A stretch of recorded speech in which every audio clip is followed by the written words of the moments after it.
Dengan bismillah kisah lonato dengar tungku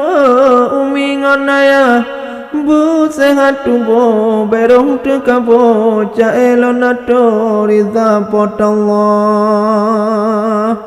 anu lu musu atuh ijo sianu tulo atuh bapana nabe cae lonci putajo patna tulanjo lola kemua wahai saudara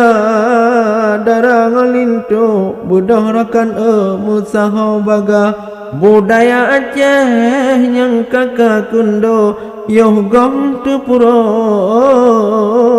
bunata papa be budaya gop tadram putawo melupa tala urang yang rupa bakon atagap cukup tu sawo atadraw hanco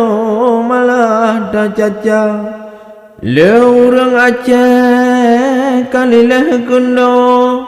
kalau telanjo babun yang salah ikut-ikutan kakaram jalo yang ladam hancur rusak akidah karena kayem kagutem tajo karena kayem kagutem tajo babu yang kufur murka potAllah belum sedara agama kundo narintu kabo sampai di baba garo dapga